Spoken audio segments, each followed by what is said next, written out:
2025 সালের 17 নভেম্বর বাংলাদেশের রাজনৈতিক ইতিহাসে নেমে আসে এক অপ্রত্যাশিত ধাক্কা। প্রাক্তন প্রধানমন্ত্রী শেখ হাসিনাকে আন্তর্জাতিক অপরাধ ট্রাইব্যুনাল দোষী সাব্যস্ত করে মৃত্যুদণ্ড সাজা দেয়। কিন্তু প্রশ্ন হলো, এই রায় কি আদৌ কার্যকর হবে, নাকি ইতিহাসের পাতায় এটি থেকে যাবে এক বিতর্কিত সিদ্ধান্ত হিসাবে? বন্ধুরা, আজ আমরা জানব আইন, রাজনীতি, কূটনীতি এবং বাস্তবতা সব দিক থেকে।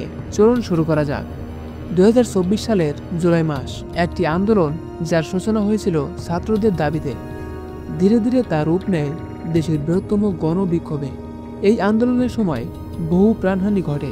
আন্তর্জাতিক গণমাধ্যমে বিভিন্ন প্রতিবেদনে আসে প্রায় 2000 জনের মৃত্যুর খবর। প্রতিবাদকারীদের দাবি, অতিরিক্ত বল প্রয়োগ, গুলিবর্ষণ, লাঠিচার্জ এবং বিশেষ বাহিনীর অভিযানেই এই মৃত্যুর কারণ। অবস্থা এমন পর্যায়ে গিয়েছিল যে 5 আগস্ট 2025 শেখ হাসিনা পদত্যাগ করেন এবং দেশ ছাড়েন। তিনি আশ্রয় নেন ভারতে।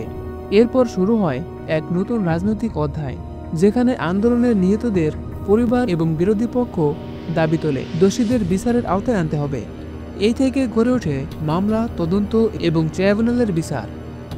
আন্তর্জাতিক অপরাধ ট্রাইব্যুনাল শেখ হাসিনার বিরুদ্ধে আনে মানবতা বিরোধী অপরাধের অভিযোগগুলোর মধ্যে ছিল আন্দোলনের সময় অতিরিক্ত বল প্রয়োগের অনুমতি দেওয়া, নিরাপত্তা বাহিনীকে ফায়ারের নির্দেশ দেওয়া। রায়ে বলা হয়, ব্যাপক প্রমাণের ভিত্তিতে শেখ হাসিনা মানবতা বিরোধী অপরাধে দোষী সাব্যস্ত, তাকে সর্বোচ্চ সাজা দেওয়া হয়, সেটি হলো ফাঁসি। এটাই হলো বাংলাদেশের এবং আন্তর্জাতিক বিশ্বকে চমকে দেওয়া সেই ঘোষণা। বন্ধুরা, এখন কথা হলো, শেখ হাসিনা বর্তমানে ভারতে রয়েছে, আর তাকে যেহেতু অনুপস্থিতিতে বিচার করা হয়েছে, তাই রায় কার্যকর করার আগে তাকে দেশে ফিরিয়ে আনতে হবে।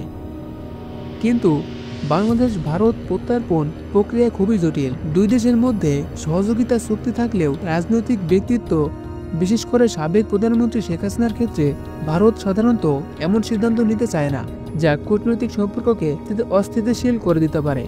তাছাড়া ভারত ইতিমধ্যে বেশ নিরপেক্ষ ও নীরব অবস্থান নিয়েছে।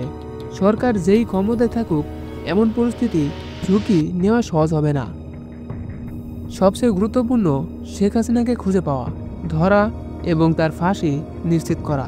এই সবই কোনো সহজ কাজ নয়। এটি হতে পারে মাসের পর মাস, বছরের পর বছর এবং দীর্ঘ রাজনৈতিক আইনি প্রক্রিয়া।